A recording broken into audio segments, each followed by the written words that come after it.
name is Sheila Lamb, and I'm with the Virginia SBDC Network. For those of you that are not familiar with our organization, the Virginia Small Business Development Center is a partnership program between the U.S. Small Business Administration, George Mason University, and local host institutions throughout Virginia. With 27 locations across the Commonwealth, we provide training and technical assistance to small businesses in their local communities. Our one-on-one advising services are available at no charge. Today's webinar, Let's Talk About Cybersecurity Risk and Trends for 2023, is presented by the Virginia SBDC Network. We are recording today's presentation and it will be posted on our website, virginiasbdc.org. Due to the large number of participants, everyone's microphone is muted, but if you have questions during the presentation, you can type those into the Q&A box and we will address those at the end. We have also enabled the live transcript function, which you can show or hide via your own meeting controls. And now it's my pleasure to introduce our presenter for today's session, Kiana Gainey. Kiana is a 20-plus year IT and cybersecurity industry veteran and has served as Chief Executive Officer for SecureTech 360, located in Springfield, Virginia, since its inception in 2010. She is also the Cyber Industry Specialist for the Virginia SBDC. Welcome, Kiana. Thank you, Sheila. Welcome, everyone, to Let's Talk About Cybersecurity Risk and Trends for 2023. Today, we will cover some things that have been going on from last year right on into 2023. As you all know, one of the most common threats or risks right now are data breaches. Data breaches are when the bad guys get into your system and they use that information or steal some of your secrets to be able to use for things like identity theft or ransomware. And you've seen this a lot as we're starting to adopt and get into a lot of different new migrations into the cloud. You've seen a lot of innovation, a lot of technological advancements, which is all great. But with the advancements of technology also creates new and also just expands some additional cybersecurity risks that we have to take into consideration. So as a small business owner, I know there are a lot of things that we use every day within our organizations. And there are some data and some things that we use to process everything from credit cards to maybe even using email as a formal means of communication between ourselves and our partners or even our employees. And you're starting to see a lot of us using a lot of mobile devices within our organization as well. I know I rely on my cell phone, I rely on my iPad, I rely on my laptop. And with even after coming out of COVID, I don't even know if I can say coming out of COVID, as we are navigating life from dealing with COVID, a lot of organizations have had to even adopt things like remote workers, which also created some additional risks, right? So now we're at home, we have our devices that we're using to do our day-to-day business activities, which also created some risk. I know one technology that we utilized a lot within my own organization was Microsoft Teams to do a lot of meetings. We use Zoom, just to name a few, and even some Google applications as well, to be able to do business from everywhere, because some of us did not have the luxury of being able to go in person. And even as we're slowly going back into the office, there are still certain business processes that we still utilize these devices. So things that we can do to be able to be aware of these trends, but also as a small business owner, like what can we do? Like, how does this affect us? How can we be more proactive in making sure that we are not victims of identity theft, we're not victims of ransomware? Because I think the perception is that it can only happen to large organizations, or maybe because those organizations are handling a lot of data. But I'll just be honest with you, even some of the larger organizations, I remember a few years back, Equifax had a large data breach that affected all of us, right? You received some correspondence in the mail that said that Equifax had this data breach, and the data breach was actually caused by an employee processing some information on a laptop. So something that even as a small business owner that we do every day, and it costs them millions of dollars in recovery, reputation, They had to imagine how much money they spent in even getting us all some type of credit counseling or some type of credit reporting to be able to build their reputation back with their customers and stakeholders. So one thing that could have prevented something like that would have been something as simple as maybe some additional user training, maybe having like quarterly and annual meetings to discuss cybersecurity risk as even their business needs or business processes are changing in an ever-changing landscape.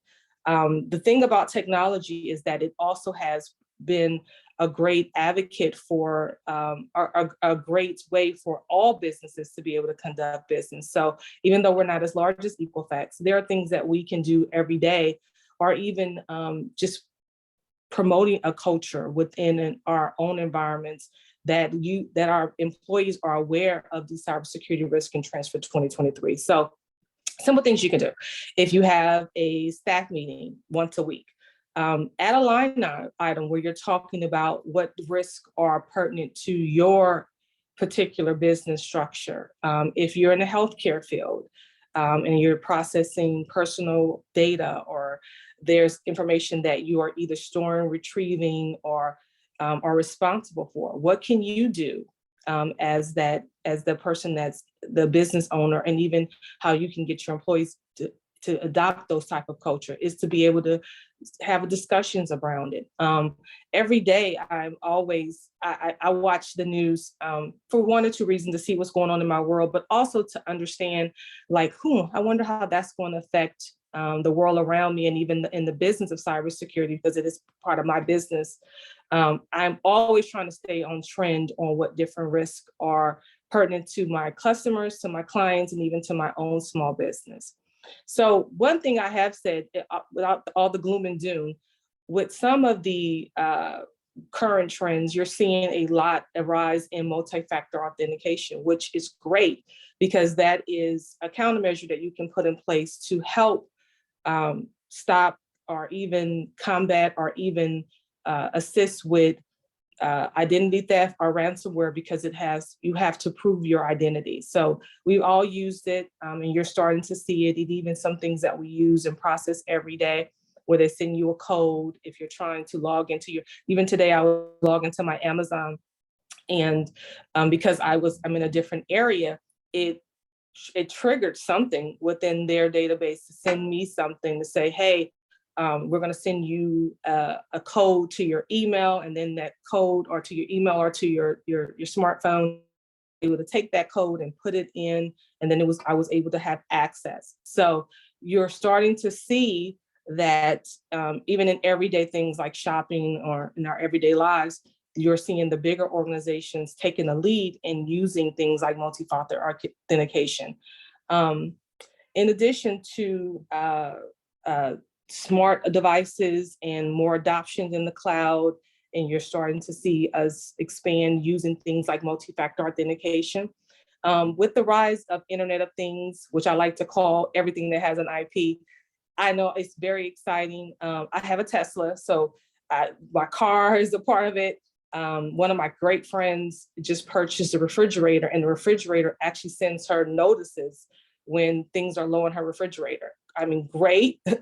These are great things that we use every day. However, it also poses some additional threats, because it's IP based. Anything that's IP based can also be hacked, right? Which creates additional risk and trends that you're seeing for 2023. Even in my own small business at the location, we use devices like the Ring devices. We have an ADP system that we can also turn on and turn off using an application that's resident on our phones and other devices, which those conveniences are great, but they also pose additional risks, right? So one of the things that we adopted, even for my small business, is anytime we are deploying a new Internet of Things or a new device or any type of thing that's IP based, is that we make sure that we read any of the privacy policies. We make sure that any settings that are resident to that actual device or thing that we're using, that we go into the settings and we make sure that it's set with some type of policy or some type of setting that prevents it being open to everyone. Even as far as some hours, like you can even customize where you put in certain hours where you want something to be open or not to be open. And then we also create users that can access those devices. So it only administrators that are responsible for our physical security are the ones that can access those devices. So we don't leave it open to just all employees or to just to anyone.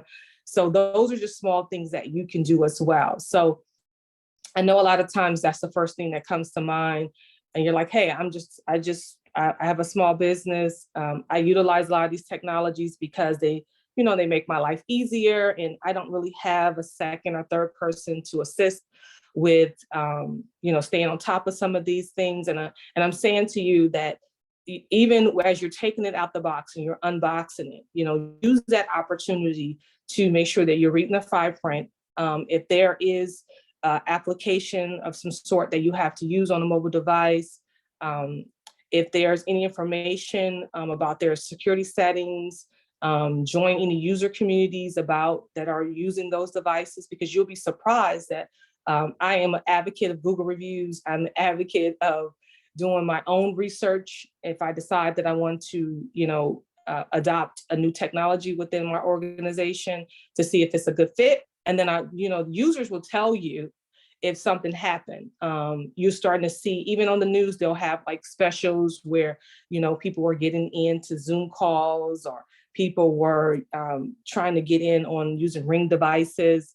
And then there's always some tips that'll help you be able to stay safe. So I always say, do your research, even when it's something that's cool and new. And you want to use it, make sure that you're doing your proper research to make sure you're keeping yourself safe and also your employees safe as well. And because, we don't want to end up on the news for something that we could have prevented. So there's a couple other things that we can do to protect ourselves. Making sure your employees are part of your company's security defense. What that means is make sure they're educated on any technology that they're using. If it's your laptop, what is your laptop policy for them using a laptop? With us, I restrict some of our searches so that users are just not able to just go out and do all type of Google searches. I limit what type of things they can also access at work. I even also reduce the time that they can use on these devices. So if you're working during the day, and let's say your projects are during the day and you don't have any need to have certain things open at night, we reduce some of that so that everyone's just not accessing everything all the time. And it may seem a little extreme, but it's just small things that you can do that don't cost a lot, but it will also help you in being able to stay on top of these risks and also protect yourself at the same time. Patch management. I know I see it all the time. You get a new update and you're like, oh, this is just another thing to do. But those patches usually have the most up-to-date protections for your device, your firmware updates, anything to help protect you. Because a lot of times what happens, as you can see, is that we're talked about with the user community. People will reach out and let the application owner know, or the manufacturer know how they felt or what happened when they used the device. So making sure, and they use that information to make sure that they're testing and keeping those patches and stuff and sending it out to the community so they can use them as well. And we talked about this a little bit earlier about restricting unnecessary access. I'm just not a fan of leaving all things open and letting anyone have access at any time. That has definitely been a very crucial security policy that I implemented, especially when we were really working remote. I restricted any unnecessary access that wasn't dependent on the work that you had to do. And then we really adopted industry best practices. So for us, because we're in the tech business, anything dealing with best practices about how to, to keep yourself protected, we make sure that we adopted those. So for instance, if you're in a financial sector. They have particular best practices and industry practices that you need to use to be able to keep yourself safe. So I make sure that you keep yourself educated on those things. And even like taking out your time today and coming and learning about the new cybersecurity risk and trends for 2023. I say kudos to you, because I know as a small business owner, our time is very, very of the essence. So these are things that you can continue to do. The SBDC has a wealth of knowledge and information on their website about different specific topics that may be specific to your industry. And there's links and resources that you can also use that is on the website as well. That will be able to give you some additional information. So with that being said, any questions?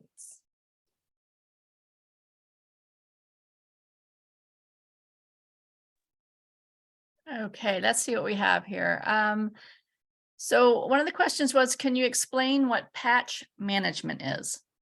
Yes. So patch management is just having a process in place to be able to manage your patches on a, like a schedule, right? So like for some organizations, they'll do patch management every 30 days.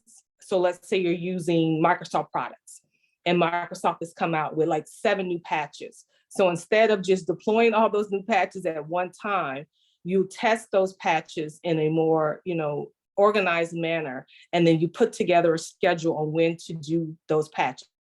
For you, you want to do on the 15th of each month. You can put a reminder for you and your team to be able to do patch management on that date, and then put a policy in place so that your employees or anyone that's working with those technologies, just in case they're affected by it. Sometimes you do patching.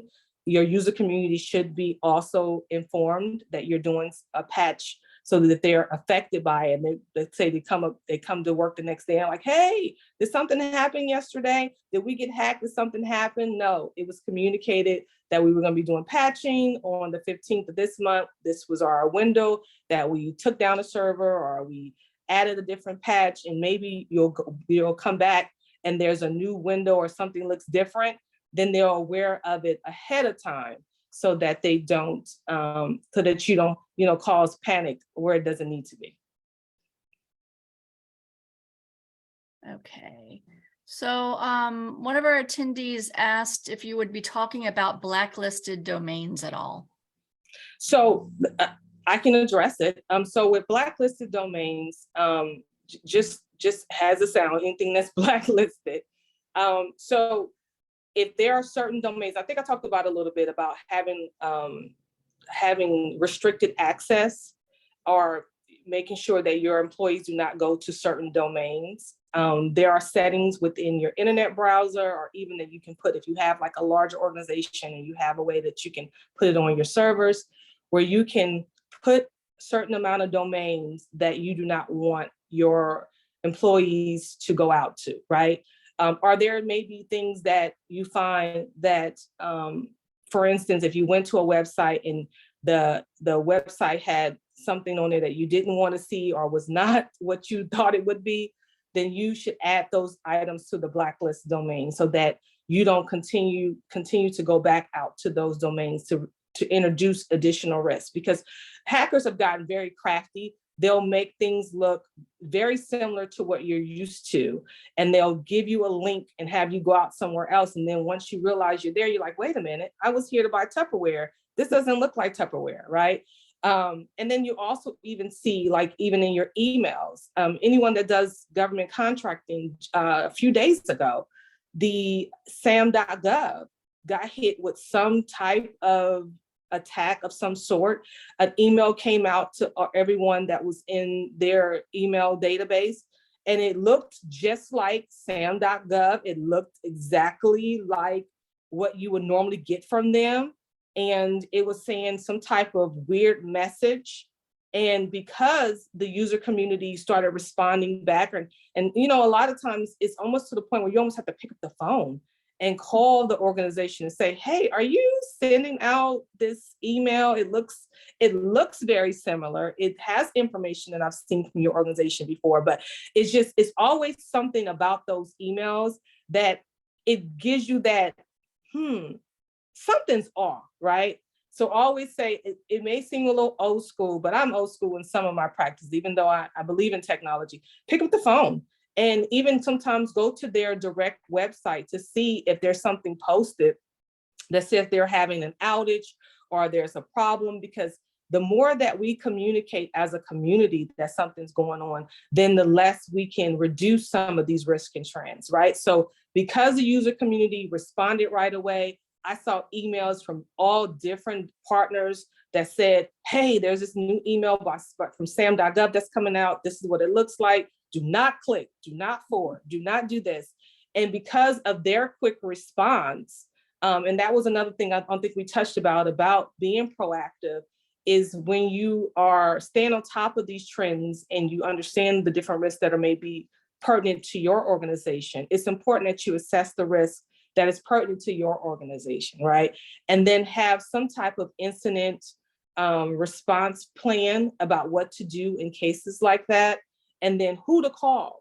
What stakeholders should you call? Should you call customers? Not everything sometimes will call you to do a whole bunch of fire drills, but some things do require you to just stay on top of so that you are aware of things that are going on, of things that you use every day for your environments. So if you have pertinent devices, databases that you use, put together incident response plans. So in the case of something that happens like that, what to do, who to communicate to it as well. And then also have a contingency plan as well. Create security plans around your organization that assess the risks that are pertinent to your organization. So I always say cybersecurity is not really a one size fit all. It is really pertinent to understand what risks are very important to your organization, right? Now, there are some things that across all industries that we can use for best practices. Not adopting weak passwords. It may sound crazy, but you'll be surprised that a lot of hackers will say that a lot of things. If I watched some specials about maybe a couple months ago, where one of the hackers that was all in the back, dark, was talking about giving tips on things that they use or how they were able to get in. And they said, oh, it was weak passwords. It was insider threats. It was me calling an organization and pretending that I was somebody that they knew. I said, hey, I know Sheila from Virginia SBDC, and she said that I should contact you and that you needed to change your password. You would think that in the world that we live in now, with everything that's available and all the information that's available about, not to give you information out over the phone, that people actually would give out the information. And I was sitting there saying, oh my, you would be surprised that sometimes it's as simple as those type of things. So I always stress the importance of, if someone is contacting you for the first time that you never met, treat it like someone knocking on your front door and trying to get in. You wouldn't just let anyone just walk into your house, have a seat, and start asking you information about your personal life. That is how intrusive it is when someone is trying to get into your system or trying to compromise your organization. And that's how simple I make it to my employees. Like, the same security practices that you use in your day-to-day lives, in your own home, with your children. We tell our children all the time, stranger danger. Don't accept things from strangers. If someone doing something inappropriate, report it, say something. You see, DHS has a whole policy, see something, say something. I can go on and on. And we just have to use those same type of principles, even when we're dealing with cybersecurity. It may seem like, oh, this is just another thing that I have to think about, but keeping yourself safe, keeping your organization safe, making sure that you build a business. You take your time with, building a business plan, investing your own money sometime in your small business. You're working long hours, and you will hate for something to just as simple as someone giving out information over the phone to compromise all that you worked for. So it may be something simple, but those little small principles, you'll be surprised. And I run through drills, and even with my own employees, I will sometimes do surprise calls and, call and act like I'm someone else, just to see if the training and the things that I'm implementing in my organization, the things that I'm talking about in staff meetings, the education that I'm constantly, putting in front of my employees, if it's working, right?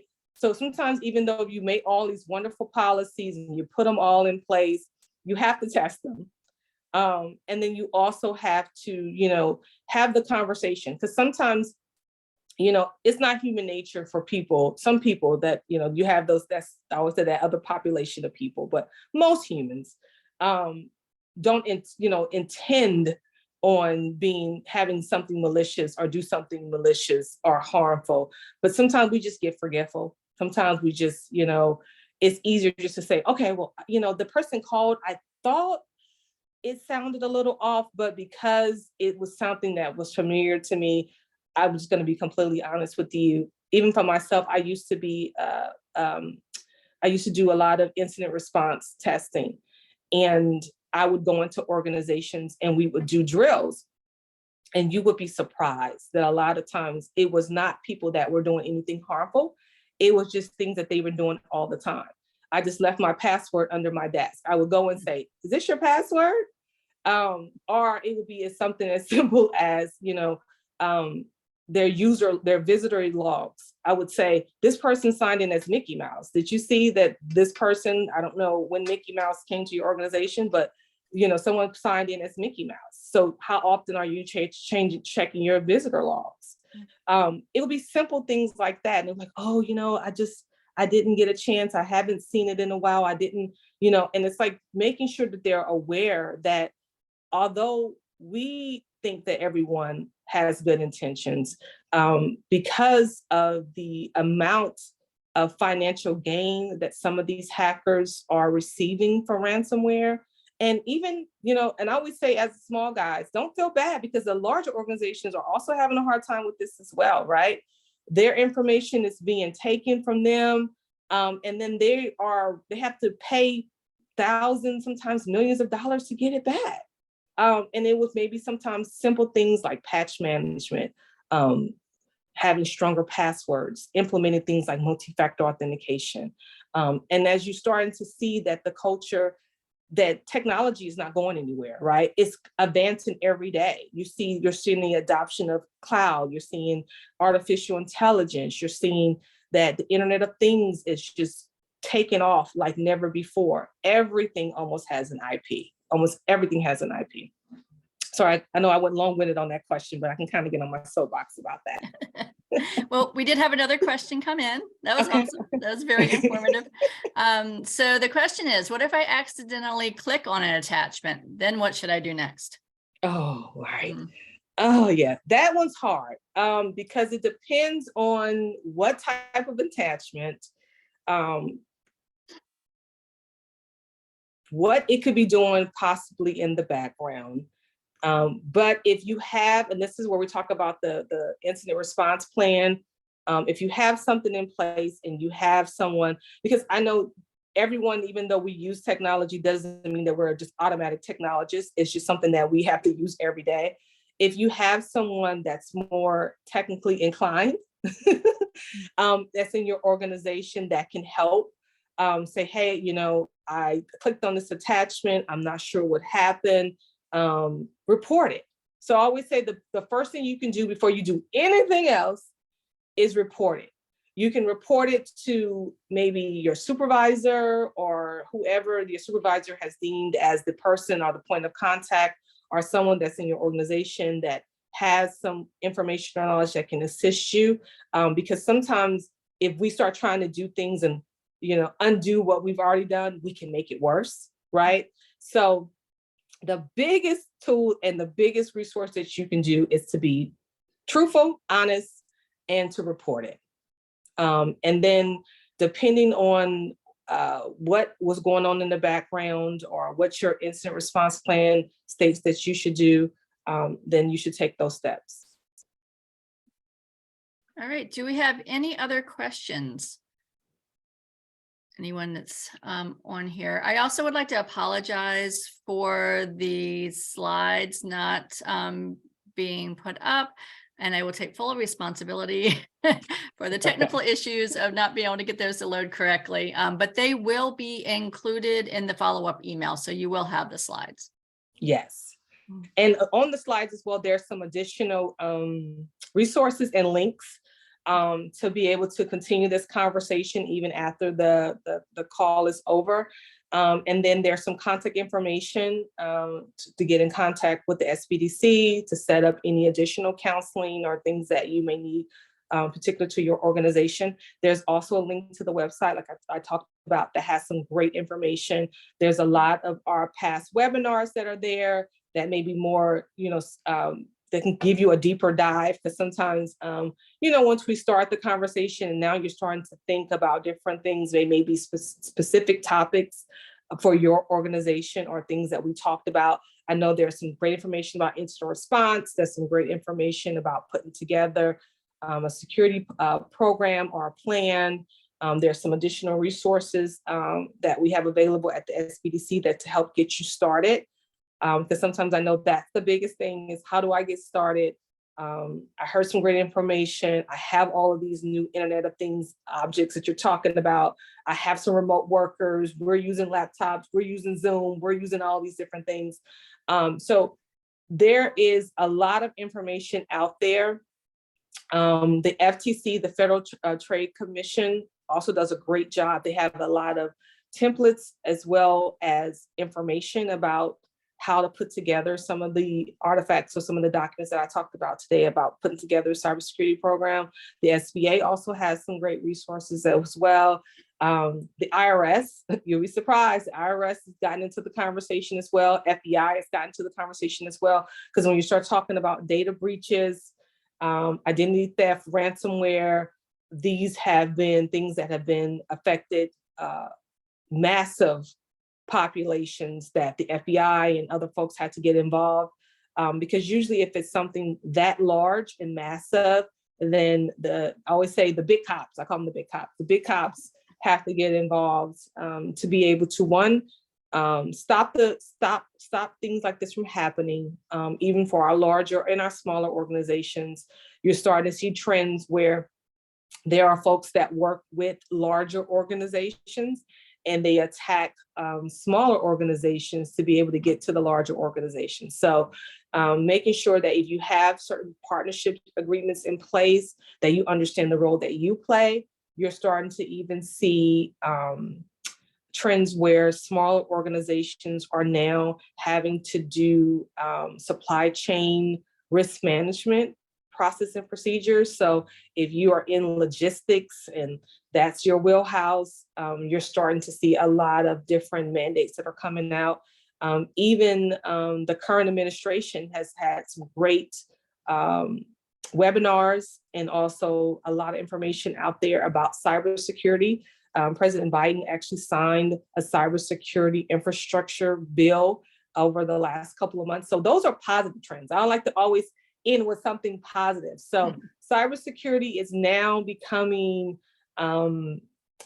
mainstream. Now, for me, I've been in the industry for 20 something years, so I get excited about that. And as it becomes more mainstream, you're starting to see a lot of resources that are being adopted to be able to help protect organizations from these larger or from these massive attacks that, cause disruption to us, that, threaten our infrastructures, that threatens our bottom line, right? And I know that as a small business owner, we want to make sure that we take advantage of any resources that are available to us that are complementary. I don't like to say free, that are complementary in nature to be able to protect ourselves as we are just trying to grow and scale our businesses to the next level.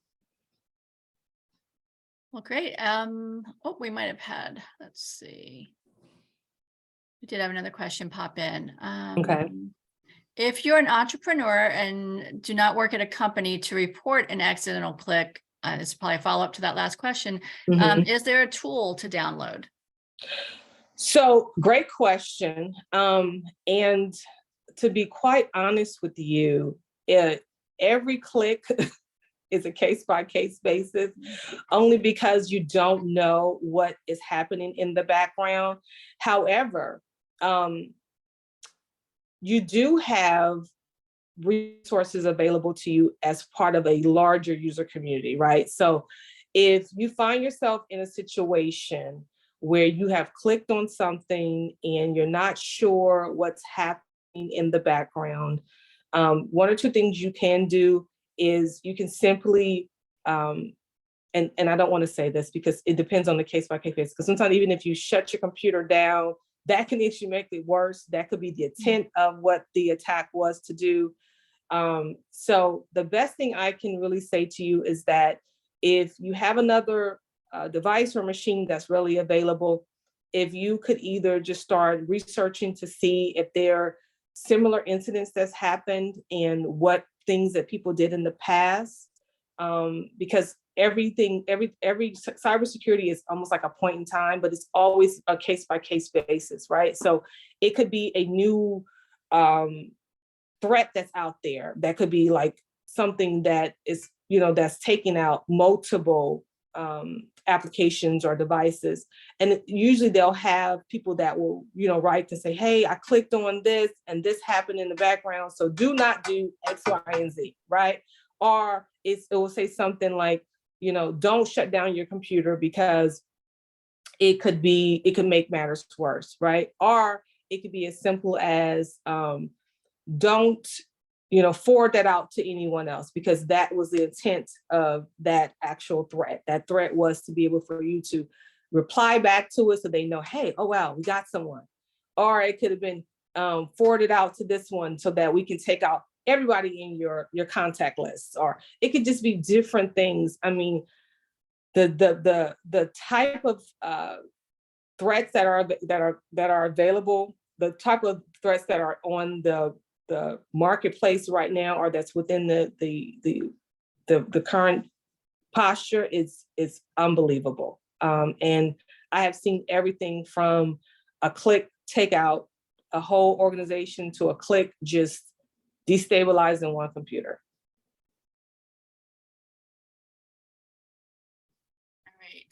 So this is a follow-up question to the blacklist earlier, and it's kind of in depth, but I'm going to read it and see if you can help her quickly.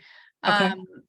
So I have something more in depth. Within the last 2 months, I've been blacklisted with the error on Spanhouse, SPANHAUSE, for an IP for my telephone, but T-Mobile says that they can't help me, and she's at a loss. Oh, kind of a loss. Okay, so it sounds like there was some type of error that was on your mobile device or for your IP from my telephone. Was it short? I'm just assuming with T-Mobile, is that a mobile cell phone? And when you contacted T-Mobile, they couldn't help you with the particular error? Is that, am I understanding that correctly? Let me see. That with the tune that I've been blacklisted was the error? Yes, cell phone using Gmail. Cell phone using Gmail. Okay, and T-Mobile said they wouldn't be able to help you. Okay, more within the error of AirP for my telephone. Blacklisted. Is it something, so, okay, do you have your internet with IP? I'm just going out on a limb here. Have you tried contacting your internet service provider to see? She followed up, I'm sorry to interrupt. Okay. I also used HostGator. HostGator shut my domain down. HostGator shut your domain down. Okay. Did they give a reason why they shut your domain down? Were you part of like a larger incident? And if you want, I know just for the sake of time, if you want to take down your contact information, maybe we can kind of step through this, because I'm just thinking, I see IP, I see application, I see mobile device, I see there's a lot going on. And then you were getting a specific error based on something that was happened. My next question would be, what was lost? what were you prevented from doing? So if we can take this offline and maybe kind of do a deeper dive to see exactly if there's any type of recommendations I can provide you, or just some steps, because it sounds like there's a lot going on there. I have her email address and I'll get that to you, Kiana. Okay, thank you. 1 second. I'm sorry, but yeah, it seemed like there's a lot going on there. Yep, I'm just gonna save it quickly. So here, host and panelist. Yeah, my apologies, because I know it can be very frustrating with, you find yourself in these types of situations. It could be a large, and it could be something like we talked about earlier. If the actual error message was based on maybe some type of attack, and it was causing additional problems or issues for like the entire organization. I have seen sometimes organization will blacklist certain things based on that to try to almost remediate it spreading throughout something to take out more, right? So, which you can understand, because if that one device was causing an issue that could have been, resulting in maybe 1 or 2 users to maybe 50,000, I could see why they would go that route. Okay, so someone else had a question, and it was right before we went into this. They're asking if is a VPN necessary? So it depends on your industry, right? And it depends on your risk. Personally, I use VPNs only because the nature of some of the business that I'm conducting. Even like I even use some type of I use encrypted communications when I'm doing certain business. So it depends on your business industry. It also depends on the nature of what you're using the VPN for. I found it helpful, especially because I do a lot of travel, to be able to have a VPN set in. So when I do log into my devices, I know that I'm in a secured I'm in a secure manner, to make sure that I'm not hopping on a random internet connection, because sometimes that could also create some additional risk to my devices and to my organization. So if you have the capacity and I always say, if you have the capacity and the coins to be able to utilize VPN, I would definitely utilize it. As many things that you can use in a secure fashion, it only helps you out, right? So I always say, think about your house. The type of lock that you put on your door is sufficient for what's inside, right? So even if I may only can afford a deadbolt lock and maybe some additional locks on my door, if that's all that I can afford and that gives me a level of security, then that's okay. But you'll notice, like, even in other homes, they may have a peephole, they may have a ring device, they may have all different types of things that they need to secure their home. I think of cybersecurity the same way. And the best person to make those decisions is people that live there, right? Because you're the only ones that know what's inside. And so that's the same thing with cybersecurity. So as many things that you can do in a secure fashion based on your budget. And you don't want your security to be to where you lock yourself out or you make it harder for you to conduct business. However, you want to make it so that it's not accessible to everyone, right? You wouldn't give out 100 keys to your house and say anybody can get in. You need to do the same thing when you're thinking about with cybersecurity.